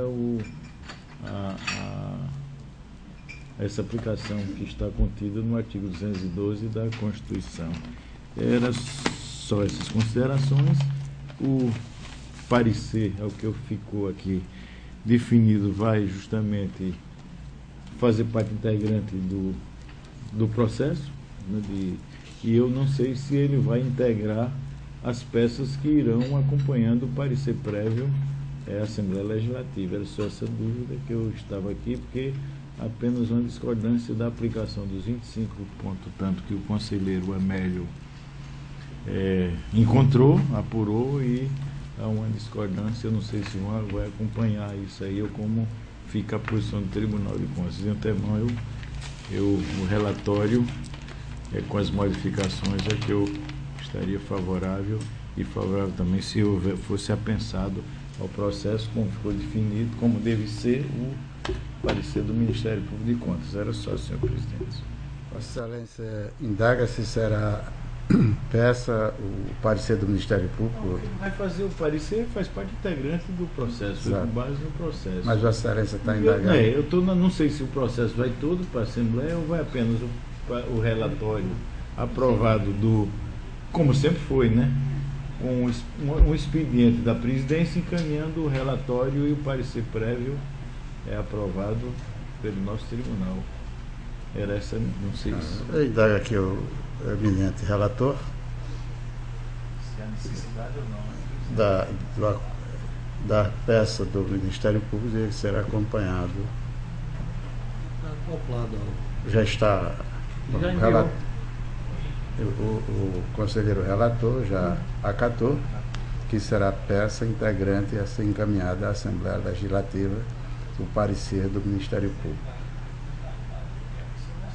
Com a palavra, a conselheira Anselmo Preto. Conselheiro Reginaldo, na verdade a portaria 447 de 2006, 2002, desculpe, isso. Em 2006, processo 16727 de 2006, consulente, Secretaria Executiva da Fazenda, perguntando da legalidade do procedimento. E o relator da consulta, o conselheiro José Alfredo, eu estou aqui só trazendo a informação no qual o tribunal não foi concorde com essa faz consultor se poderia utilizar, e o tribunal respondeu em termos mais simples que não poderia utilizar, justamente por contrariar o próprio conceito de restos a pagar da 4320, assim como de outras passagens da própria LRF. E outra questão do percentual também com relação à educação. No relatório do Balanço Geral enviado a esta casa, tem um percentual da saúde que a auditoria analisou e encontrou um percentual um pouco menor. tirante a questão dos inativos, de educação, de limites, na verdade, a auditoria também, refazendo o cálculo, no balanço geral, vinha o percentual de 25,74%, que na verdade seria 25,46%, uma vez que o Estado ele não estava colocando como receita a ser somada no limite o FECOEP, o Fundo de Combate à Pobreza, e aí a normatização no sentido que ele deve realmente colocá-la. Nesse caso, o percentual não é 25,74, mas 25,46. É uma informação a mais. É sua excelência. E na saúde também diminui, né? Diminui um pouco. Continua facultada a palavra às senhoras e senhores conselheiros. Com a palavra, a conselheira Maria Cleide. Só a título de uma dúvida que me surgiu com relação ao relatório do Ministério Público, se realmente foi aplicado os 25%. Veja só, conselheira, no entendimento do Ministério Público, os gastos com inativos não podem ser contabilizados. Afastado, né, afastada essa despesa, o Estado não alcança. E a posição do Ministério Público é essa. No relatório da auditoria, eles incluíram as despesas com inativos ao argumento de que não houve, pelo Tribunal de Contas, uma regulamentação. O Ministério Público, por sua vez, defende que não seria necessária a regulamentação, tendo em vista que a lei já determina isso. Então, exato, que a própria LDB e a Lei 11.000, então há uma divergência nesse aspecto, é o ponto de divergência que eu trago. Até a própria auditoria, ao tratar da despesa de saúde, ela retirou os inativos e reduziu. Foi para 12,09, salvo engano. Mas na educação, o posicionamento foi esse. Na verdade, não chega a ser conclusivo, porque ela não se posiciona, mas ela diz o seguinte, que deve ser retirado porque não houve manifestação. Ela aguarda a manifestação do tribunal. Seria o correto isso. Então, depende do caminho a seguir. Mas também é bom registrar que o Ministério Público de Contas entende que não foi atingido o limite, no entanto, em razão da razoabilidade, princípio da não surpresa, proporcionalidade, que não se aplique neste momento, mas a partir da publicação, que se der conhecimento, caso o tribunal acolha o nosso posicionamento, que o Poder Executivo Estadual passe a adotar esse critério, ou seja, retirar os inativos dessa contabilização. Então, seria isso. Com a palavra, conselheiro Cícero Amélio. Na educação, o percentual de 25,74, se retirar os inativos, ele cai para... Ele continua mantendo o percentual dentro do limite que é exigido. Ele cai para 25,46. Passou essa... Então, ele não sai do... Com relação, ele continua com o mesmo percentual. Ele cai dentro do limite, ele cai de 74 para 46. 12,45. 25,45. Com a palavra, a conselheira Rosa Buquerque. Pelo Ministério Público, se eu não entendi, talvez eu não consegui entender direito, ele cairia para 20, não? Isso, na realidade, esse cálculo ele foi feito pela própria auditoria. A auditoria ela diz o seguinte, se forem consideradas as despesas com inativos, ele atinge os 25 e alguma coisa. Se não considerar, 25,46. Se não considerar, ele fica para 20,31. A auditoria diz isso. Só que aí o que a auditoria ela conclui? Como o tribunal não se manifestou, nós entendemos que se utiliza 25. O parecer nosso, qual é o sentido? Não, o tribunal não teria que se manifestar, a legislação já traz isso, e o correto é o 20,31. Os dois percentuais, essa conta mesmo, quem fez foi a auditoria. Ela tirou o inativos e apresentou duas propostas, e se posicionou com base na de 25. E a gente se posicionou com base na de 20, em virtude desses argumentos. Então, basicamente, é essa a distinção. Um atenderia, o outro não atenderia. Mas com essa ressalva de que, ainda assim, mereceriam parecer pela aprovação, mas com essa ressalva que não foi feita originalmente. Seria uma nova ressalva. É a nossa proposta. Excelência. Com a palavra, conselheira Samuel. Na verdade, quando o governador prestou as contas, o balanço geral foi enviado ao tribunal, ele faz uma prévia, de tudo que foi, vamos dizer assim, contabilizado e executado durante o exercício. Nos cálculos do governo do Estado, a educação atingiria 25,74, tirante a questão dos inativos, entrando ou não entrando, considerados gastos, 25,74. A auditoria, fazendo os cálculos, como deveria ser apresentado este demonstrativo, com base em próprios demonstrativos que o tribunal enviou à STN. A fonte é essa. Porque a gente não tem que o relator da auditoria, aí eu fico na memória, puxando na memória, mas com base nos demonstrativos que o Estado enviou à STN. Nesse demonstrativo, não incluindo inclusive o FECOEP e algumas despesas que deveriam acrescentar. Cai um pouco esse percentual para 25,46. A considerar que os inativos não estão incluídos, esse percentual cai para aquém do limite mínimo. Aí o posicionamento da auditoria foi no seguinte sentido. Veja bem, aí é o ponto realmente de discordância com o Ministério Público, a questão legal. Nós temos a Constituição Federal, que trata da matéria. Temos a LDB, que diz o que são e o que não são gastos com a educação, que são considerados.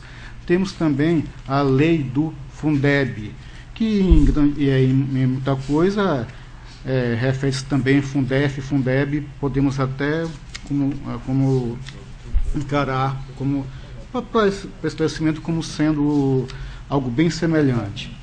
No Fundeb só tem que são as despesas que se consideram por Fundeb, ao contrário da LDB, que diz o que entra e o que não entra. Por isso que a auditoria deve ter colocado lá explicitamente, a lei não diz, não entra. Então, por isso a questão da competência do tribunal em fazer essa normatização. Aí eu posso até inventar aqui, com as devidas cautelas, um princípio da possibilidade fática da coisa. Veja bem, nós estamos analisando uma conta do exercício de 2009. Nós já estamos em 2011. Vamos analisar 2010. Estamos em 2011. Como que para frente poderíamos exigir um certo posicionamento do gestor para que ele adequasse, já faticamente esgotados os respectivos exercícios. Então, nesse aspecto também deve ser considerado, e é por isso que a auditoria realmente deve ter colocado a questão do explícito na lei. Mas, como foi falado, tem toda uma interpretação da STN que diz que não entraria. Então, a auditoria, enquanto não tiver uma normalização, eu acho que seria muito temeroso, arriscado. Não entra. Então, nesse aspecto, eu acho que o tribunal leva a bom termo este assunto em vir a normatizar, mesmo acompanhando o raciocínio do Ministério Público, que não é totalmente discordante da auditoria e da própria STN. Por isso, senhoras conselheiras e senhores conselheiros, veja que nesse instante estamos a emitir parecer prévio do ano de 2009, como bem frisou o conselheiro Anselmo Brito, e esse lapso temporal tornou-se difícil a emissão desse parecer. Solicito aos órgãos competentes e ao devido relator que do ano de 2010 a gente venha a relatar ainda neste exercício e o mais breve possível. Por isso eu solicito que a auditoria e todos os órgãos que sejam competentes e a relatora, para que a gente venha ainda neste exercício, para que a gente dê a continuidade aos nossos trabalhos e as leis que forem necessárias, a emenda na lei orgânica, já aceita essa do conselheiro Anselmo Brito e qualquer das conselheiras e conselheiros que assim seja, que na próxima semana seja encaminhada, que já vem se arrastando há algum tempo essa lei orgânica. Vamos dar agilidade. Com a palavra a conselheira Rosa Albuquerque. Presidente, senhora conselheira, senhores conselheiros, representando o Ministério Público, em virtude do que se apresenta nesse instante com relação ao que levantou o conselheiro Anselmo, eu creio que para uma sugestão apenas com relação às contas de governo, se não seria interessante o tribunal formar uma comissão para acompanhar o exercício das contas, para que no momento em que o conselheiro relator recebe as contas do exercício, exista uma comissão que já vem acompanhando essa prestação, entende, presidente? Entende, durante todo o exercício, para que na hora que o conselheiro relator estiver com as contas, estiver com o balanço em mãos, ele possa ter um subsídio maior para emitir esse parecer. Porque se existir um acompanhamento durante todo o exercício de uma comissão, eu acredito que na hora do relatório final, que será apresentado pelo conselheiro relator responsável pelo exercício, ficará mais clara, ficará mais fácil até de se emitir esse parecer. Porque realmente só os elementos que nós recebemos apresentado pelo balanço em si do exercício realmente é um pouco limitador, vamos dizer assim. Excelência, eu acho que nós teríamos Excelência, nós já sabemos previamente o relator de cada ano. Temos as diretorias competentes como a DEFA-FOI e a DEFA-ZENF, que tem o dever de acompanhar toda essa movimentação. E aquele relator que já previamente sabe, ou nomeia a comissão ou solicita ao presidente a nomeação desta comissão, que assim esta presidência se coloca à disposição do relator, eu acho que já de 2011, que a de 2010 já se encontra na casa.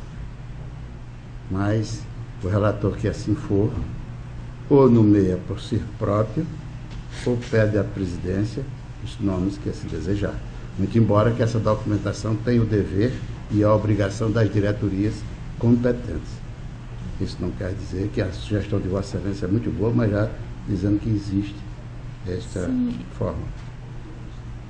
Presidente, realmente é uma sugestão, e eu andei lendo alguma coisa e nos outros tribunais, em alguns, eu não sei citá-los agora exatamente, funciona desta forma, permanente, com uma comissão permanente que acompanha as contas do governo, mais especificamente.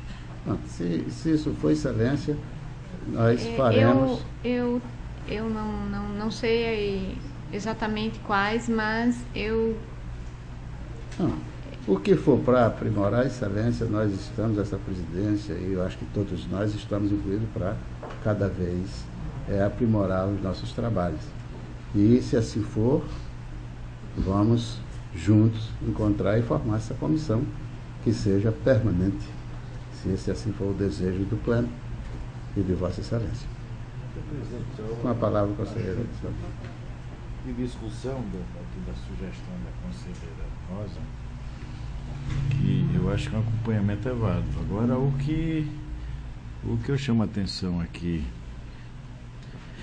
na minha ótica, na minha opinião, o que atrasou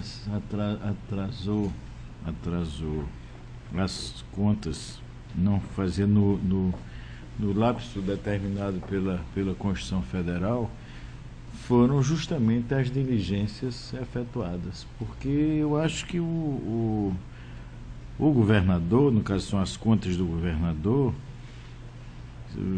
como bem observou o eminente procurador, ela é encaminhada por um preposto, pelo secretário da Fazenda, Vossa Excelência, que teve um determinado período que o mais exigente era Vossa Excelência, na verdade, nesse trato de hierarquia, no tratamento. Vossa Excelência, eu sou testemunha, o que eu, até nesse ponto, até relaxei um pouco, era numa daquela de já chegou devolver expedientes a determinadas autoridades, porque ela não veio pela autoridade que estava no nível da presidência. Não é verdade? Vossa Excelência me permite, não. as contas de 2010 já entregues este ano foram assinadas pelo excelentíssimo senhor governador do Estado, pela autoridade competente. Então, vejamos o seguinte... E se Vossa Excelência me permite, Vossa Excelência era presidente e eu fui relator de algumas contas, e fiz, comunicando a Vossa Excelência, iria fazer diligências e trazia a plenário, e publicava quais diligências. A gente fazia as diligências, trazia a plenário, publicava, se necessitava de outra, trazia todo o plenário e era publicado no Diário Oficial. Era assim. Exatamente, e acho que isso aqui já foi dado tanta ciência aqui, já se verificou. E que tudo, fica esclarecido de como é, se há necessidade de diligência, trazer o plenário aceitar ou não. Eu acho que sem dúvida. O plenário é soberano. Eu não sei se, como a conselheira Rosa não disse que alguns tribunais andou pesquisando dessa comissão, eu não sei se os outros tribunais também têm essa tolerância, porque o prazo é constitucional. É constitucional, e essa prestação de contas deve chegar aqui no prazo também constitucional. No prazo concluído e acabado esse processo. Porque vem com falha, vem com peça, não sei o que, aí fica voltando, diligência. Mesmo que o plenário aprove, o tribunal tem sido muito tolerante. É aprovado com prazo. Normalmente, Vossa Excelência, que pelo menos eu me lembro da mais polêmica que houve aqui, dava os prazos de 20, o plenário aprovava os prazos de 20 dias e ficava nessa ansiedade, e Vossa Excelência de convir que não dava o tratamento devido ao tribunal. E talvez dava em 20, em 30, não sei o quê, entendeu? Talvez essa sugestão da conselheira Rosa Albuquerque seja muito pertinente, que esta comissão, ao receber, o tribunal, ao receber as contas do governo, essa comissão já verifica com o checklist o que veio. Não foi, será devolvido, para que não fique correndo prazo no Tribunal de Contas tanto tempo.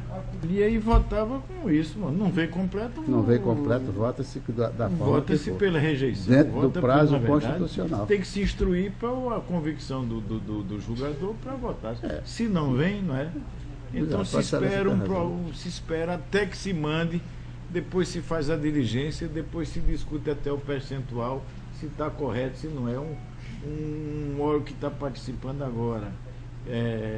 Que é chamado a opinar, principalmente a partir do dia 10 de 2010, vai fazer também seus cálculos, tem a sua responsabilidade e vai se chocar com a auditoria, com a própria assessoria do relator. Por isso eu volto a solicitar que seja trazida 2010 ainda neste exercício, para que em 2011 a gente faça isso no prazo que é possível, legal e constitucional. Na verdade, sim. Quando não tem os tumultos que teve naquela de 90, se eu não me engano, 96. Não sei se foi 96. Não importa, quer dizer, uma foi muito tumultuada, com o plenário até decidindo. Tinha conselheiros que queriam a integração numa parte das letras, outros não, na verdade.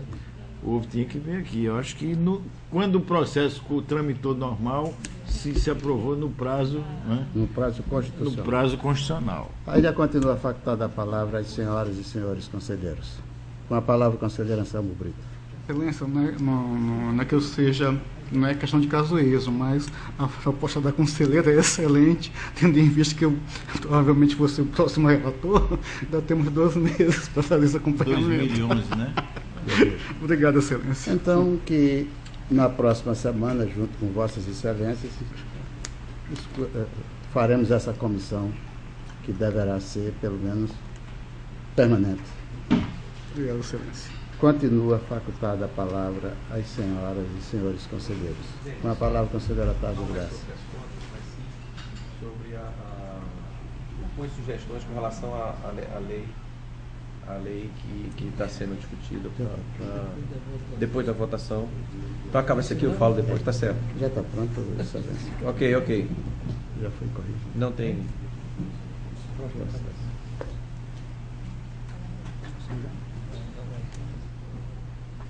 Ainda continua em discussão o processo relatado pelo conselheiro Cícero Amélio emitindo parecer sobre a prestação de contas de 2009. Em votação, conselheira Maria Cleide, conselheiro Anselmo Brito,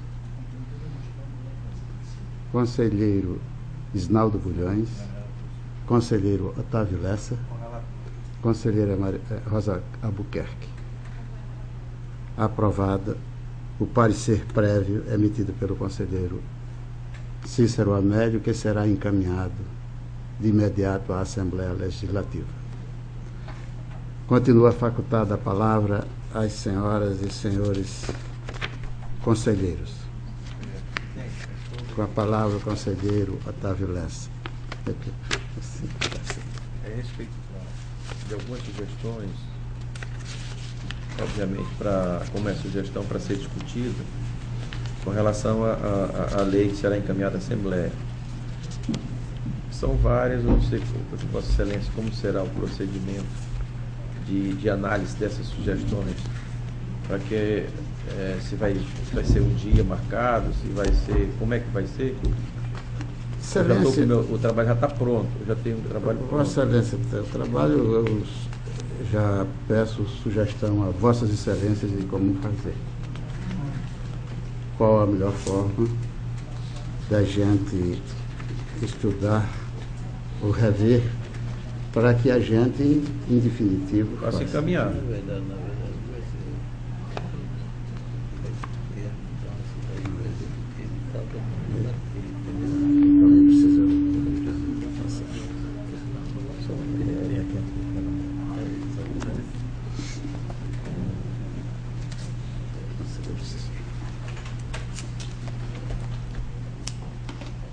A indagação feita pelo conselheiro Otávio Lessa, eu passo a discutir com as senhoras e senhores conselheiros e como fazemos. Esta presidência tem muitas decisões a tomar durante esses dias. De nos reunirmos, fazer as sugestões, foi isso, conselheiro Otávio? Não foi feita essa reunião para justamente debater a questão. A gente não tinha feito, antes não tinha marcado, mudança, né? Porque foi feita uma minuta e cada um encaminhava para o diretor-geral para as sugestões podendo ser aceitas ou não. Não tínhamos marcado reunião. E a gente pode até marcar uma reunião, mas para que ela seja objetiva, para que a gente vá e tramite, ou não, ou que seja encaminhada ao diretor-geral para ser aceita ou não, e no dia antes de mandar será comunicada a Vossas Excelências que puderão aprovar ou não, porque desde fevereiro que a gente está tentando encaminhar esta lei orgânica à Assembleia Legislativa e até esse instante a gente não foi. E se houver mais uma reunião, se houver mais isso, mais aquilo, a gente não encaminha nunca. As sugestões foram enviadas? Já várias sugestões. Eu não sei se foram aceitas ou não, porque está sendo feito lá na direção geral. Mas, se desejarem alguma reunião que seja objetiva, porque a direção geral, e todos nós estamos agora em estudos diversos. Quais sugestões que foram feitas, o diretor-geral preparar e enviar para os gabinetes. E analisarmos antes de enviar à Assembleia. Título de sugestão, né? Fica em votação. Eu não gostaria de que essa lei orgânica ficasse sendo mais uma vez, tramitando, a gente sabendo que a Assembleia em dezembro já vai entrar em recesso e a gente não encaminhar, corre o risco de atravessar o próximo exercício. A solicitação de Vossa Excelência é que seja encaminhada, não sei se humanamente vai ser possível, porque as alterações foram poucas do que Vossas Excelências têm. O conselheiro Otávio fez, eu não sei qual foi o posicionamento da direção-geral, não sei se Vossa Excelência encaminhou, ou outros conselheiros encaminharam alguma modificação, mas se for, será muito pouco. O restante já está no bojo. Portanto, mas como é um colegiado, gostaria de indagar a Vossas Excelências que caminho tomar quanto ao encaminhamento da lei orgânica. Não o encaminhamento, o prazo para que a gente venha. Pelo que eu sei, só até agora o conselheiro Otávio Lessema encaminhou uma sugestão. Peguei item por item. Aqueles que eu achava que ia dar uma sugestão, eu pegava item 1. Aí fazia a sugestão aqui, inclusive com outra cor, para poder dar a entender. Está pronto, não tem problema não. Ficar decidido, eu encaminho para o diretor-geral, que aí ele facilita, inclusive, a visibilidade do negócio. Se for o caso, Vossa Excelência, muito bom, né? A assessoria de Vossa Excelência ou Vossa Excelência, junto ao diretor-geral, para compatibilizar, para que a gente não tenha mais delongas sobre isso. Eu não sei se algum outro teria alguma sugestão. Eu já pedi até ao conselheiro Anselmo que fizesse essa da emenda STN, para que, tornando lei, na nossa lei orgânica, é aquela dali. Eu não sei se mais alguém tem alguma sugestão para que a gente não fique sem encaminhar essa lei orgânica. E que ela poderá sofrer emendas na Assembleia Legislativa. Eu estou correndo quanto ao prazo. Nós estamos correndo quanto ao tempo.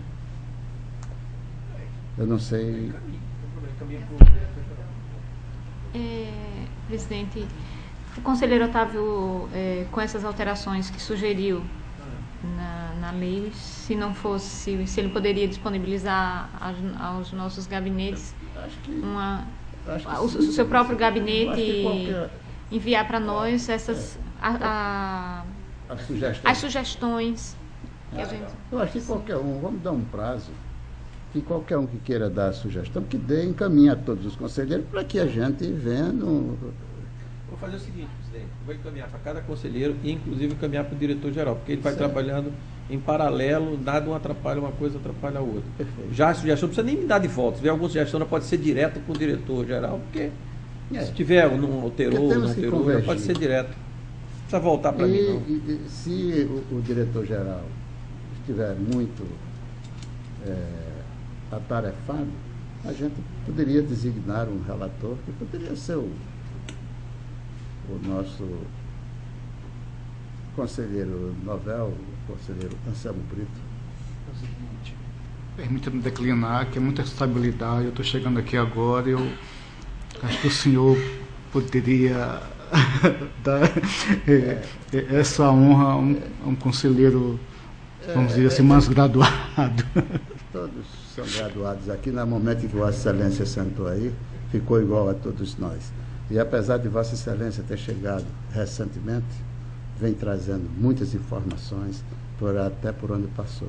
Por isso, me permitam os demais, eu passei ao conselheiro Anselmo Brito, porque Vossa Excelência está chegando nesse instante com muitas informações boas, que é isso que a gente deseja encaminhar.